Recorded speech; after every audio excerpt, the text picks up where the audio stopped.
আমার প্রিয় ছাত্রছাত্রীরা, আশা করি তোমরা সবাই ভালোই আছো। আজ আমরা দশম শ্রেণীর পদ্যাংশ থেকে যে গ্রাম্য ছবি কবিতাটি আলোচনা করেছিলাম, সেটি কিছু প্রশ্নোত্তর নিয়ে আলোচনা করব। আর যারা গ্রাম্য ছবি কবিতাটি বোঝানো শুনোনি, তারা গিয়ে আমার ভিডিওটি প্লেলিস্টে দেখে নেবে। তো দেখো, প্রথম প্রশ্ন, অতি সংক্ষিপ্ত উত্তর দাও। খড়ের চালে করলালতা কিভাবে উঠেছে? তো খড়ের চালে করলালতা কিভাবে উঠেছে? মাচা বেয়ে উঠেছে। তারপর দেখো, খ নম্বর প্রশ্ন, খোকা কোথায় শুয়ে আছে? তো আমরা কবিতার মধ্যে দেখেছি যে খোকা দড়ির দোলনাতে শুয়ে আছে। তারপর দেখো, গাছ থেকে পাকা কুল কে পারছিল? গাছ থেকে পাকা কুল কে পারছিল? দুই বোন। দুই বোন। তারপর দেখো প্রশ্ন, রোদটুকুর রং কেমন? তো আমরা দেখেছি যে সোনালী রঙের বা সোনার মতো। রাখাল কোথায় শুয়ে বিশ্রাম করে? তো আমরা দেখেছি রাখাল গাছের নিচে শুয়ে বিশ্রাম করে। তো শুধু গাছের নিচে লিখলেই হবে। কবির মতে সুধাময়ী কে? কবিতার লাইনে ছিল কবির মতে সুধাময়ী কে? জন্মভূমি। জন্মভূমি। তারপর দেখো, ২ নম্বর সংক্ষিপ্ত উত্তর দাও। তো যেহেতু আমরা কবিতার লাইন ধরে আলোচনা শুনেছি, তো এখানে আমরা পেয়েছি যে গ্রামের ঘরবাড়িগুলোর সৌন্দর্য কেমন। চলো আবার একটু তোমাদেরকে মনে করিয়ে দেই যে গ্রামের ঘরবাড়িগুলি খুব সুন্দর থাকে। গ্রামের ঘরবাড়িগুলি সাধারণত মাটি দিয়ে লেপা থাকে, আর ঘরের চালগুলি ছাওয়া থাকে কি দিয়ে? ধানের খড় দিয়ে। আর সেই ঘরের সামনে একটা সুন্দর বারান্দা ও মাটির উঠান। ঘরের মেঝেতে দেওয়া থাকে আলপনা, আর উঠানে থাকে তুলসীর মঞ্চ। তো তোমরা এটা শুনলেই লিখে নিতে পারবে। তারপর দেখো ২ এর খ, গ্রামের দুপুরবেলার ছবি বর্ণনা করো। তো গ্রাম্য ছবি কবিতায় কবি গিরীন্দ্রমোহিনী দাসী আমাদেরকে একটি সুন্দর গ্রামের দুপুরবেলার ছবি দেখিয়েছেন। গ্রামের দুপুরবেলা অত্যন্ত শান্ত ও স্তব্ধ থাকে। সেই সময় গ্রামের মাঠে গরু চড়ে বেড়ায়, আর গাছের স্নিগ্ধ ছায়ায় রাখাল বালকেরা শুয়ে বিশ্রাম নেয়। আর গ্রামের সরু মাটির রাস্তা দিয়ে পথিক আপন মনে গান গাইতে গাইতে চলে যায়। তো হয়ে গেল তোমাদের ২ এর খ উত্তর। এখন দেখো ২ এর গ, কবির কোন বাল্যস্মৃতি মনে পড়ে? তো কবি যখন বসে কবিতাটা লিখছেন, তখন তার মনে কোন কোন স্মৃতি ভেসে উঠেছিল? গ্রামের সরু মাটির পথ দিয়ে দুপুরবেলায় পথিক যখন আপন মনে গান গাইতে গাইতে চলে যায়, তখন কবির বাল্যকালের স্মৃতি মনের মধ্যে ভেসে আসে। আর তিনি যে ছোটবেলায় ঘুঘু পাখির গান শুনতেন, সেই ঘুঘু পাখির গানের কথাও তার মনে পড়ে যায়। তারপর ২ এর ঘর প্রশ্ন হচ্ছে, দাওয়া শব্দের প্রতিশব্দ লেখো ও দাওয়ার বর্ণনা দাও। তো দাওয়া শব্দের প্রতিশব্দ হচ্ছে বারান্দা। আর কি বলেছে? যে দাওয়ার বর্ণনা দাও। তো গ্রামের মাটি দিয়ে লেপা ঘরগুলোর দাওয়া বা বারান্দাগুলো খুবই সুন্দর থাকে, আর ঘরের সামনেই থাকে সুন্দর দাওয়া বা বারান্দাগুলো। সেই দাওয়া বা বারান্দাতে সকাল বিকাল সোনালি রোদ এসে পড়ে।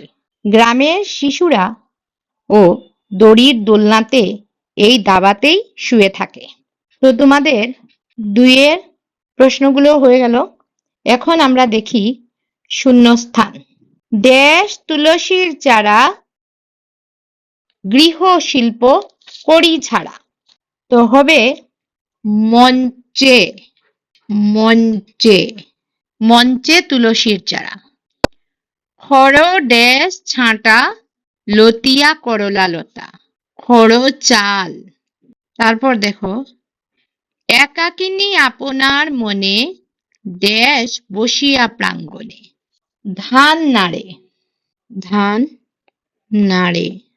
তারপরেরটা হচ্ছে ড্যাশ জন্মভূমি তেমতি আছো কি তুমি। তো আমরা কবিতায় পেয়েছিলাম কি হবে, সুধাময়ী। তারপরেরটা দেখো, শান্ত স্তব্ধ ড্যাশ গ্রাম্য মাঠে গরু চড়ে, শান্ত স্তব্ধ দ্বীপ প্রহরে। তারপর দেখো, আমরা ছয়ের ব্যাকরণ অংশে চলে যাই। প্রতিটি শব্দের দুটি করে প্রতিশব্দ লেখো। গ্রাম, গ্রাম শব্দের কি কি অর্থ জানি আমরা, গা, গাও। তারপর দেখো, ছবি, ছবি থেকে কি হবে, চিত্র, দৃশ্য। তারপরে শব্দটি হচ্ছে কান, কান থেকে আমরা আর কি জানি, কর্ণ, শ্রবণ। তারপর দেখো পাকা, পাকা শব্দ থেকে হচ্ছে পক্ক, অভিজ্ঞ। তারপর দেখো রাস্তা, রাস্তার থেকে হবে সড়ক, পথ। তারপর চুল, চুল থেকে হবে কেশ, অলক। শ্যাম থেকে হবে সবুজ, শ্যামল। তারপর সুধা থেকে হবে অমৃত, সোম।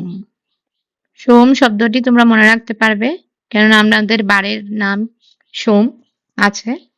মাঠ, মাঠ থেকে হবে প্রান্তর, ময়দান। তারপর দেখো মাটি, মাটির থেকে হবে ভূমি, মৃত্তিকা।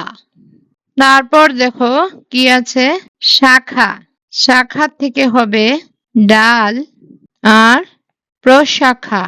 তারপর দেখো আমরা ছয়ের খ বিপরীত শব্দে চলে আসি। গ্রাম, গ্রামের বিপরীত এটা আমরা সবাই জানি, কি হবে, শহর। সুধা থেকে বিষ হবে লেখা আছে। বধূ, বধূর থেকে হবে বর।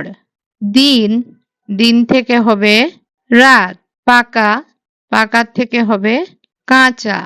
ছোট, ছোটর থেকে হবে বড়। তারপর দেখো আবারও একটি লেখা আছে, কাঁটা থেকে কুসুম। তারপর শূন্য থেকে পূর্ণ। স্তব্ধ থেকে কি হবে, কোলাহল। তারপর সরু থেকে হবে মোটা। শান্তি থেকে হবে অশান্তি।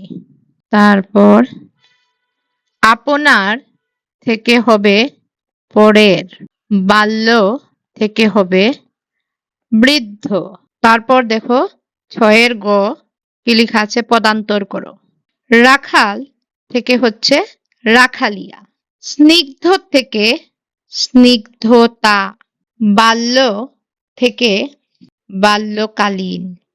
তারপর দেখো ভূমি থেকে ভৌম। দ্বীপ্রহর থেকে দ্বীপ্রাহরিক। দল থেকে হচ্ছে দলীয়। গাছ থেকে লেখা আছে গেছো। কণ্টক থেকে কণ্টকাকীর্ণ। মন থেকে কি হবে এটা জানি আমরা, মানসিক। তারপর দেখো আরেকটাও দেওয়া আছে, গরুর থেকে গব্য। শ্যাম থেকে শ্যামলতা। নেশা থেকে নেশাগ্রস্ত। বন থেকে বন্য। বায়ু থেকে বায়বীয়। একা থেকে একাকী। সোনা থেকে হচ্ছে সোনালী, সোনালী। খড় থেকে দেখো লিখে দেওয়া আছে খড়ো। শিল্প থেকে হচ্ছে, শিল্প থেকে হচ্ছে শৈল্পিক। এখন দেখো ছয়ের ঘ সন্ধি বিচ্ছেদ করো। সন্ধি বিচ্ছেদ, দেবর্ষি, দেবর্ষি, দেব যোগ ঋষি। তারপর মহর্ষি, যেরকম দেবর্ষি এরকমই হবে মহর্ষি। মহা যোগ ঋষি, মহর্ষি। তারপর দেখো জনৈক, জন যোগ এক। তারপর হচ্ছে নয়ন, নে যোগ অন। তারপর শব্দ দেখো পবন, পো যোগ অন। তারপরে শব্দটি হচ্ছে শয়ন। তো তোমরা নয়ন কিভাবে করেছিলে? নে যোগ অন। তো শয়নও ঠিক একইভাবে হবে, সে যোগ অন। আর তোমাদের কারো যদি সন্ধি নিয়ে কোনো সমস্যা থাকে কমেন্টে এসে বলবে, আমি সন্ধি নিয়ে একটি আলাদা ক্লাস করব। আর তোমাদের যদি আমার ভিডিওটি ভালো লেগে থাকে তাহলে লাইক, কমেন্ট, শেয়ার ও সাবস্ক্রাইব করে দিবে। ধন্যবাদ।